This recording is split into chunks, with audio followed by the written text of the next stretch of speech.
Hey everyone, today I am going to split some Shasta Daisies and move them to different spots in my garden. I have this huge clump of Shasta Daisies that I got for free. I found them on the Facebook free page in my community, and I dug them up from someone else's garden and transplanted them into my own, and that was a couple of years ago, 2 or 3 years ago, so now they are more than ready to be split. That's the thing about Shasta Daisies. They can take over. You need to stay on top of them, split them every few years, move them around, give them away to friends. So that's what I'm gonna do today.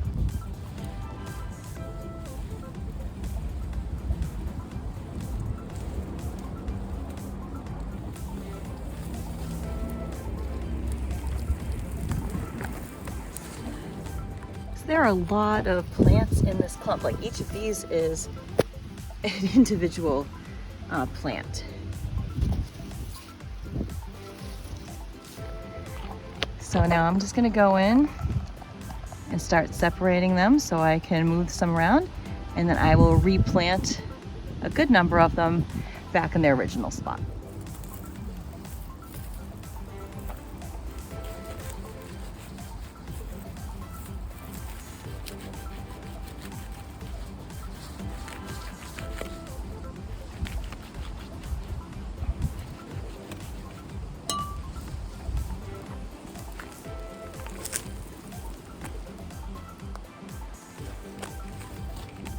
So I replanted the existing clump. It's, you can see, much smaller, and it'll grow again. It'll get pretty big in a couple of years and I'll have to split it again.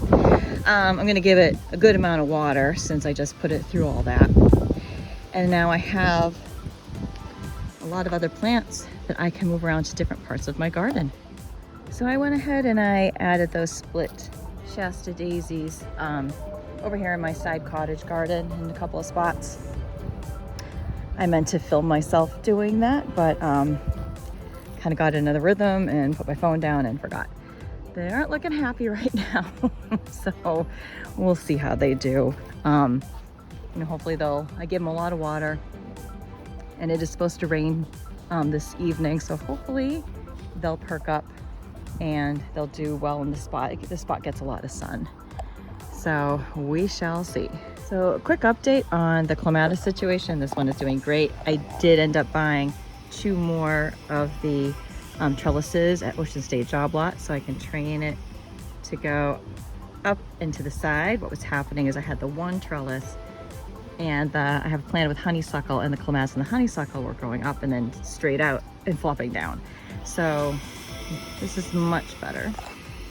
And this clematis situation over here, I did some investigating, and it seems like it was some kind of a fungus that can attack clematis.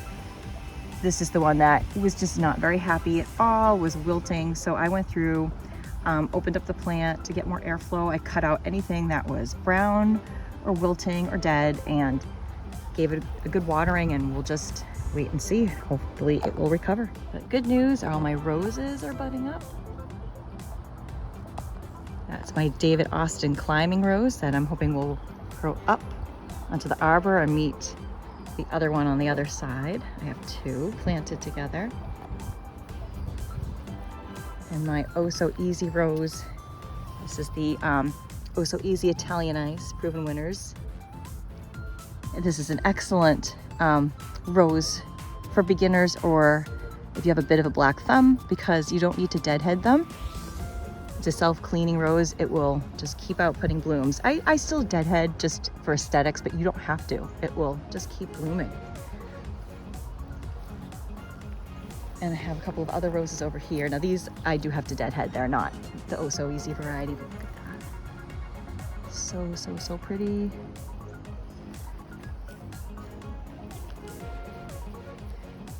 This one is all budded up, so it'll be blooming any day now. And this one, I don't have any buds just yet. Oh, actually, right there. Ooh, so excited for that one to bloom. Oh, down below.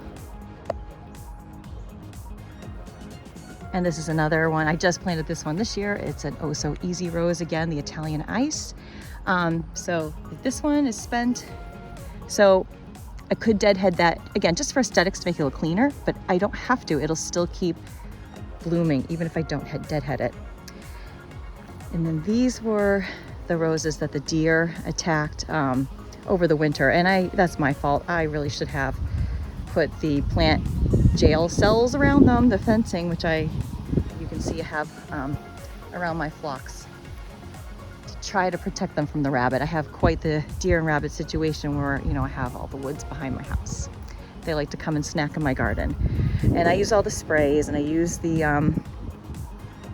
fencing, but you know, they still come in. And this one recovered. I'm getting buds. I was really worried. I had to cut them down pretty much to the ground to where I could find any green growth.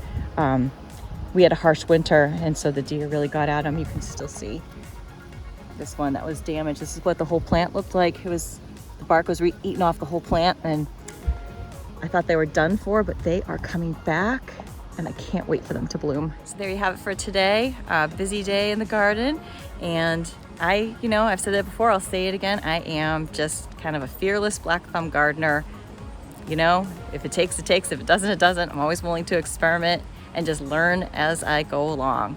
So those Shasta Daisies, we'll see how they do. I confess that I transplanted them from another yard. They did well, but I've never split them before. It's the first time I've split a Shasta Daisy. So fingers crossed, I'm really hoping that they'll do well in their new spot. All right, folks, continue to experiment in your own garden. Don't be afraid to get out there and give things a try. Have a good one.